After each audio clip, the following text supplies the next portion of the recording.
Hey everybody and welcome back. I'm Eric for President, and you know the drill, your one-stop shop for 5 VR stories you missed over the past couple of days. But first, a few shoutouts to some awesome people in the VR community. So Virtual Battlegrounds has been shaping up pretty well, and I'm excited about this game. The Discord link will be in the video description to possibly try out their early access version now, but keep your eyes open on this game. Also, congrats to the Oculus Quest subreddit growing quickly, and of course its members knew exactly how to document this monumental milestone. And of course, don't forget to sign up for the Oculus Quest headset giveaway going on this month. That is still live. Check the pinned comment for entry. As always, links and sources for everything discussed in this video will be in the video description. Timestamps for every story so you can see exactly what you want will be in the pinned comment, and of course the Oculus Quest headset giveaway will be there as well. But we have a lot to get through in this video, so let's jump right into the VR news. Let's start out with a quickie story on an Oculus Quest game development by a Redditor for a game that I've been waiting for a very long time, and that's VR pod racing. Posted on Reddit by Tonic9, a developing VR pod racer prototype is in the works. As explained by Tonic9, the controls do not work exactly like the normal pod racer controls, where each trigger button controls the thrust of a booster,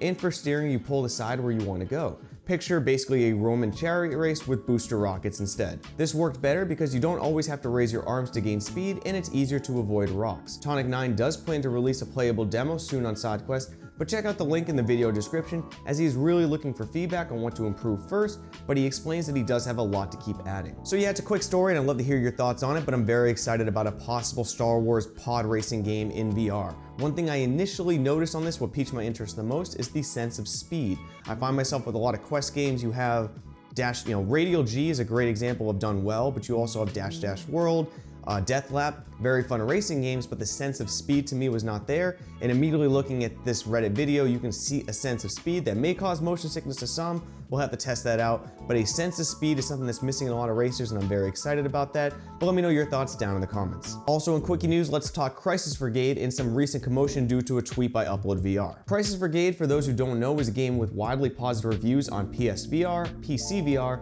and Oculus Quest through SideQuest. It's basically Time Crisis in a cute animated style. It's very hard at times, quick-paced, it can be short, but overall a fantastic experience that I highly recommend not to pass over. Crisis Vrigade 2 is in development, and unfortunately a while back, Crisis Vrigade 1 was denied on the official Oculus Quest store. In a recent tweet by Upload VR inquiring about the Oculus Quest version getting co-op like PCVR and PSVR, a co-founder of Crisis Vrigade explained some performance issues were present, but they are working on it and plan to resubmit to the official Oculus Quest store. Crisis Vrigade is one of the most critically accepted games on SideQuest, as well as one of the most downloaded, and this would be the most likely candidate and possibly the first SideQuest game eventually accepted into the Oculus Quest store, which would be a big deal. Let's be clear about one thing. Crisis Vrigade does have performance issues, and I entirely understand why it was not accepted to the Oculus Quest store originally.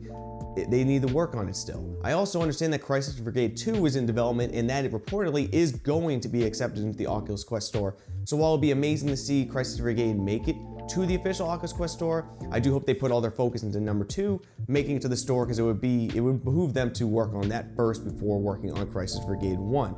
I will say why this is so important to me though, and I'm interested to hear your thoughts on it as well, is developers are putting a lot of their free time, their money, their efforts. It's all free and they're putting it on SideQuest for us to enjoy, and it would be very nice to see the proof positive that games can launch on SideQuest, improve, and eventually make it to the Oculus Quest store. That way it's easier for them to monetize and make a living off what they're providing us.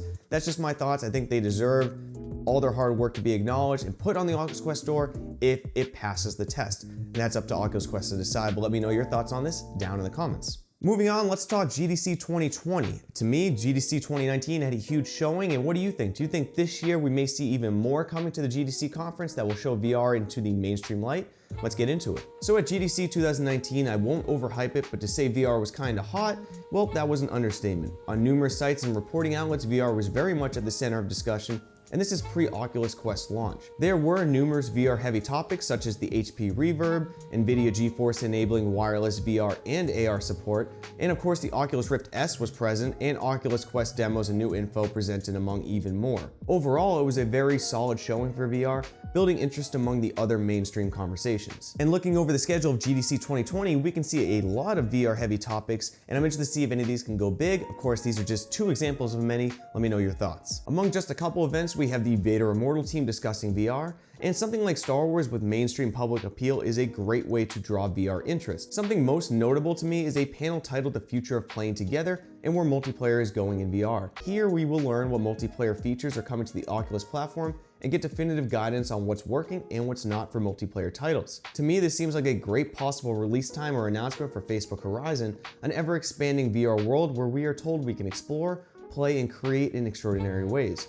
Without hearing about any OC7 announcements, which we normally know about at the end of the previous events, this may be where more info for Facebook Horizon is coming. So of course that is a much more concise, speculative, and short look at GDC 2020, but do you think this is another great moment for VR to be in the mainstream light? Do you think GDC 2020 will have another heavy VR presence like the last time? I look at a lot of events that have been coming and going, a lot of conferences, and I keep seeing VR being visibly right next to traditional gaming, right next to other outlets that are very much more in mainstream at the current time. And it's good to see VR making more and more waves at more conferences, but that's where I'll end this topic. Let me know what you think. Keeping up with the past videos, like we talked about VR in prison and VR in death, VR is of course used for more than just gaming. Let's talk about some medical first that just happened in the VR field. Posted on Philly Voice, let's highlight 2 new VR uses in the medical field.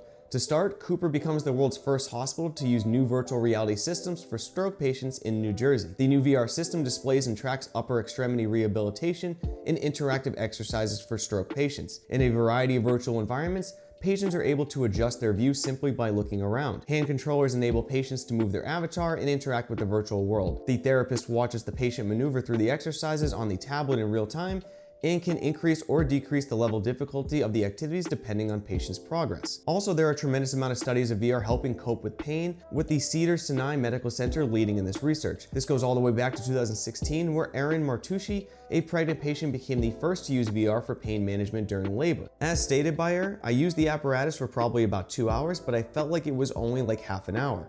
During that time, my doctor came over to take the apparatus off me, and he's like, "You're ready, you're gonna push that baby out." And within less than a minute, I delivered my baby. Overall, it's really great to see VR used for different medical purposes because of course there's a lot more than VR just for gaming. And one thing I think about when it comes to rehabilitation, you have to rehabilitate the body just as much as you have to rehabilitate the mind. And mind can be very hard to rehabilitate, and possibly putting them in certain scenarios and certain environments in VR that are more conducive to what they want and will give them the feelings to help rehabilitate their mind. There's a lot of possibilities there, and I think just having the ability like this is just a great thing. But I pass that off to you. Let me know your thoughts down in the comments. And lastly, on a more personal story, let's talk about the Valve Index controllers. Another update on these, as I am now on my 4th pair, waiting on another RMA for these right now. But as much as I can complain with the best of them, and all gamers can, when good things happen and when we see good indicators, we should talk about them, and Valve's doing a better job keeping up with the RMA process, which may hint that production issues are getting better. So the Valve Index to many is the best overall VR experience package, and to me, it's hands down my favorite. One major issue though has always been the quality of the product at times, namely the Valve Index controllers. Many have had numerous exchanges for broken controllers, most notably the thumbsticks, which have a high failure rate. I myself am waiting on pair number 4 to arrive, but here I want to say the RMA process seems to be getting better, something indicating Valve may be getting a hold of production issues.